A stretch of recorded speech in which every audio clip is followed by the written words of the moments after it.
পথ দেখে পথ দেখায় এই স্লোগানকে সামনে রেখে বিওডি বাংলার পর্দায় আপনাদের স্বাগত জানাচ্ছি। আপনাদের সঙ্গে রয়েছে আমি তানজু হাবিবা। আজ আমাদের সঙ্গে রয়েছে ফারহান খান শিয়াব, যিনি বাংলাদেশের ইসলামিক স্কলার্স মিজানুর রহমান আজহারি, সাবেক যোগাযোগ মন্ত্রী ওবায়দুল কাদের, এমনকি বাংলাদেশের প্রচলিত নাটক ব্যাচেলর পয়েন্টের অধিকাংশ চরিত্রে একসঙ্গে কথা বলতে পারে। তো চলুন দর্শক, চলে যাই শিহাবের কাছে। শিহাব, কেমন আছেন? আলহামদুলিল্লাহ ভালো, কিন্তু আজকে আমার মন ভালো নেই। শিহাব, প্রথমে জানতে চাই এতগুলো কণ্ঠ একসঙ্গে মাথায় রাখেন কিভাবে? কণ্ঠ হচ্ছে এমন একটা জিনিস, আপনি যদি রেগুলার প্রতিনিয়ত যদি প্র্যাকটিস করে থাকেন, এটা একটা আয়ত্ত করা সম্ভব।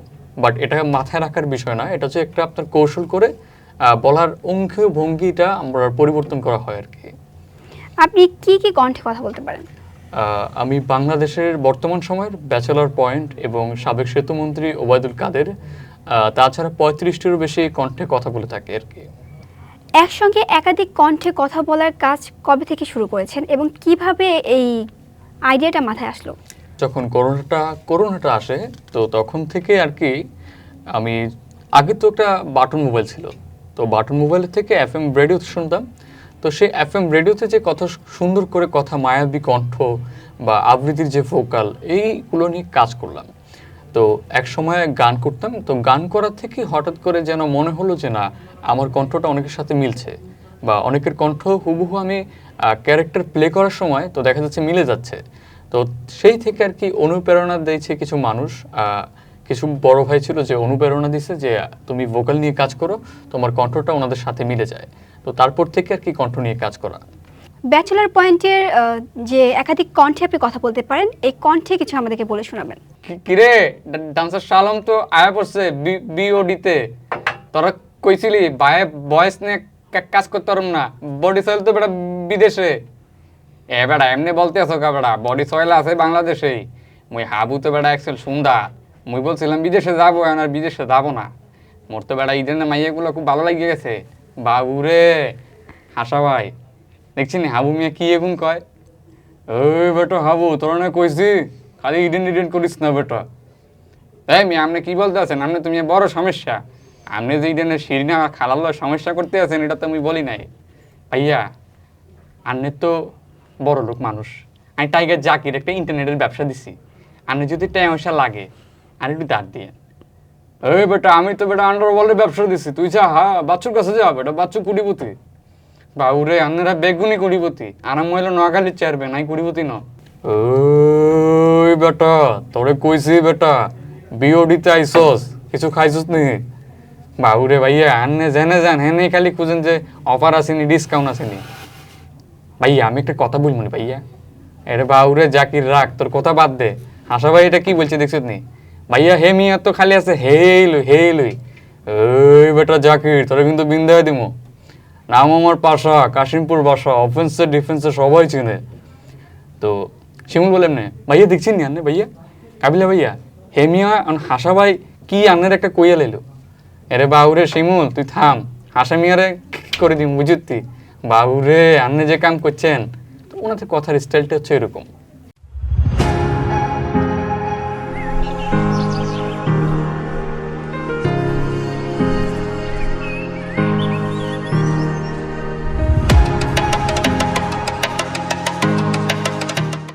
বাংলাদেশের ইসলামিক স্কলার্স মিজানুর রহমান আজহারি সম্পর্কে কিছু বলেন। ডক্টর মিজানুর রহমান আজহারি উনি বাংলাদেশের একজন ইসলামিক স্কলার্স। ওনার কথার স্টাইলটা আপনার বলা চলে একটা আধুনিক। তো উনি তো আপনার বিদেশে পড়াশোনা করেছেন, তো ইংরেজি বলার স্টাইলটা আপনি শুরু করি প্রথমে।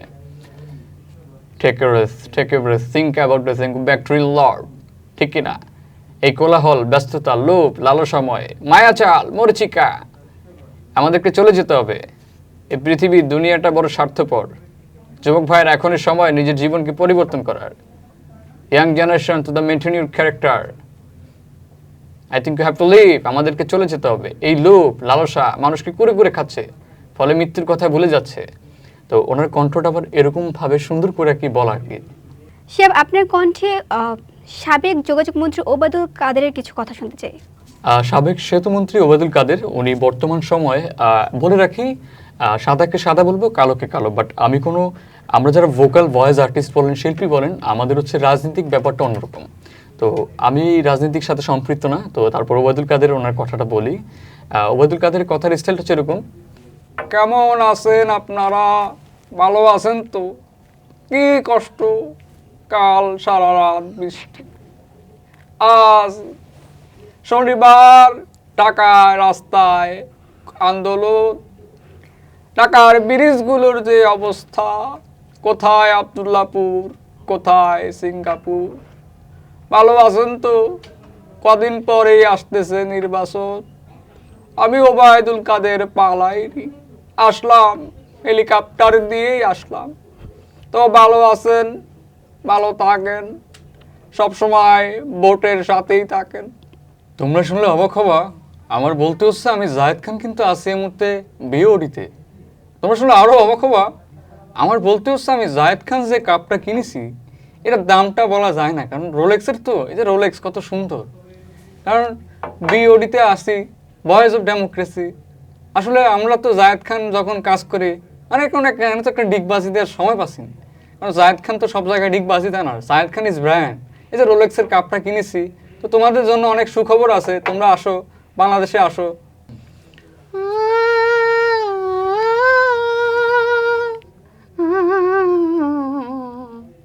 এই বুবু, আমি মান্না, আমি চলে এসেছি বুবু, এই যে বিওডিতে বুবু। আমি আমি নূপুরকে ছাড়া বাঁচবো না বুবু। আমার যেন কথা কয় না কে, আমার জানে কি হয়েছে। আই নূপুর, তুমি আমার জানকে দেখো। আমি মিশা সদাগর কইছি না তোর আম্মাই মরে গেছে, অলওয়েজ কইছি মিশা সদাগর মানি মাথায় আগুন। এই মিশা সদাগর ভাই, আপনি কি বলছেন? আপনি এখন যদি এভাবে বলতে থাকেন, একসময় মান্না ভাই এই সিনেমা জগৎ কাঁপিয়েছে, মান্না ভাই মারা যায়নি, আছে আমাদের হৃদয়ে। চাচা, চাচা হ্যাঁ না কোথায়? এই বেটা, তুই হ্যাঁ না কেন করিস? হ্যাঁ তো এখন নেই, হ্যাঁ চলে গিয়েছে, তার বিয়ে হয়ে গেছে। মান্না ভাই, আমার হ্যানাকে লাগবে, তোর হ্যানা তো মরে গেছে, তুই কেন বুঝিস না? তোকে বুঝতে হবে, হ্যানা নেই, হ্যানার বিয়ে হয়ে গেছে। উড়ে যায় প্রাণের পাখি উড়ে যায়। এই গান বন্ধ করো, এই গান হবে না। মান্না ভাই আছে, মান্না ভাই আছে। দর্শক, আমরা যখন ভোকাল নিয়ে কাজ করি, তো বাংলাদেশের জনপ্রিয় যে যানবাহনের মধ্যে মেট্রো রেল আছে, মেট্রো রেলে যদি মেয়ে ভয়েস না দিয়ে কোনো ছেলে ভয়েস দিত তাহলে কেমন হতো? তো শুনুন, আমি ভোকাল, আমি কণ্ঠ দিয়ে বলি। ট্রেনটির গন্তব্যস্থান Motijheel, the destination of the train is Motijheel. পরবর্তী স্টেশন ঢাকা বিশ্ববিদ্যালয়, the next station is Dhaka university. Dhaka বিশ্ববিদ্যালয়, দরজাগুলো বাম দিক থেকে খুলবে। Dhaka university, the doors will open from the left. অনুগ্রহ করে দরজা থেকে নিরাপদ দূরত্বে দাঁড়ান। Please stand a safe distance from the door. Dhaka মেট্রোর সাথে ভ্রমণ করার জন্য আপনাকে ধন্যবাদ। Thank you for travelling with Dhaka metro. Shiab, আমরা আপনার কাছ থেকে জানতে চাই আপনার ভবিষ্যৎ পরিকল্পনা কি? ভবিষ্যৎ পরিকল্পনাটা হচ্ছে, আমাদের বাংলাদেশ হচ্ছে প্রধানত মানুষ দক্ষতা আছে, প্রতিভা আছে, আপনার কাজের উপর ডিপেন্ড করে। আমরা চাই যে একটা মানুষ যে যে জিনিসটা নিয়ে দক্ষতা, তাকে নিয়ে একটা প্ল্যাটফর্মে কাজ করানো। যেমন আমি ভয়েস নিয়ে কাজ করলাম, তো ভয়েস নিয়ে কাজ করতে গেলে অনেক মানুষের আপনার সমালোচনা হবে, হাসাহাসি হবে। আমি যখন মিমিক্রি করি, তো মিমিক্রি যখন আমি করি, এটা আসলে আমি জানতাম না যেটা ভয়েস নিয়ে কাজ করা বা ভয়েস আর্টিস্ট যে বিষয়টা, এটা কাকে বলে। তো এটা নিয়ে অনেক, মোবাইলের যুগ এখন ডিজিটাল, তো মোবাইল নিয়ে ঘাটাঘাটি করার পর দেখলাম যে আসলে বাংলাদেশের অনেক ভয়েস আর্টিস্ট তার একটা ডকুমেন্টারি ভিডিওর আড়ালে তিনি তার ভোকাল দিয়ে যাচ্ছেন।